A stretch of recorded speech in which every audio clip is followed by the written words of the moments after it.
Poupée sexuelle TPE ou en silicone, quel matériau est meilleur et plus réaliste? Bonjour, je suis Kim de XY Lover Doll.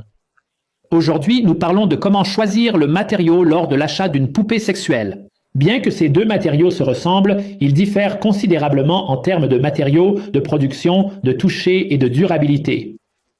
Analysons la différence étape par étape des origines des matériaux et du processus de fabrication à la performance et à l'expérience utilisateur. Tout d'abord, pour comprendre les caractéristiques de chaque matériau, nous devons savoir d'où ils viennent. Le TPE, abréviation de thermoplastique élastomère, est dérivé du raffinage du pétrole. C'est un mélange de plastique et de caoutchouc. Le silicone, en revanche, provient de minéraux naturels de silicone. C'est un polymère inorganique de haute pureté couramment utilisé dans les implants médicaux et les produits pour bébés. Les poupées TPE sont fabriquées à l'aide d'un processus de moulage par injection à chaud, tandis que le TPE fondu est enroulé autour d'un squelette métallique. La structure interne du TPE est poreuse, ce qui le rend sujet à l'absorption de l'humidité et des taches, créant un environnement où les bactéries peuvent facilement se développer. Les poupées en silicone sont fabriquées à l'aide d'un processus de moulage liquide où le matériau se durcit chimiquement pour former une couche extérieure de peau dense. Certains modèles haut de gamme présentent également des textures de peau en 3 dimensions et des noyaux en mousse légère pour un meilleur réalisme et confort. L'environnement de production est généralement propre et bien contrôlé pour garantir l'hygiène et la qualité.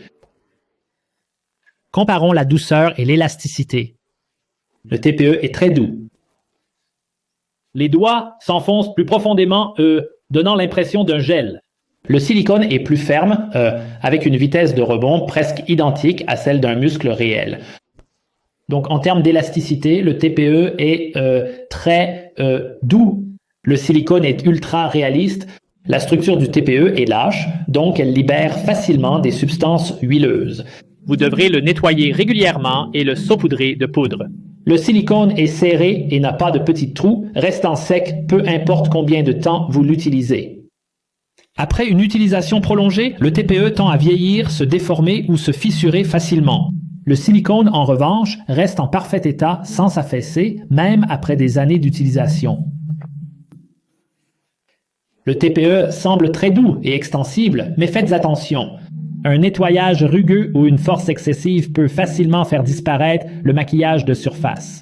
Le silicone, cependant, maintient le maquillage beaucoup mieux, peu importe combien de temps vous l'utilisez ou combien de fois vous le nettoyez. Cet aspect délicat est impeccable. Le prix est important pour beaucoup et la différence est énorme. Pour les débutants avec un budget limité, nous suggérons une tête TPE et un corps TPE. Pour le TPE, c'est une peau douce avec un bon rapport qualité-prix. Pour les adultes avec un budget moyen, nous suggérons une tête en silicone et un corps TPE. Le réalisme rencontre l'efficacité économique.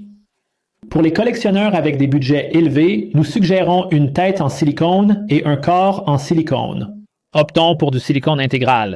C'est durable, ultra réaliste et préserve la valeur. Ne négligez pas le coût caché. Les poupées TPE deviennent rapidement huileuses et nécessitent un entretien constant qui prend beaucoup de temps et d'efforts. Les poupées en silicone, cependant, ne sécrètent presque pas d'huile. Un nettoyage rapide suffit, donc elles sont beaucoup plus économiques à long terme. Alors, quel est votre budget? Allez-vous vous laisser tenter par la poupée en silicone à faible entretien ou opter pour celle en TPE à prix abordable?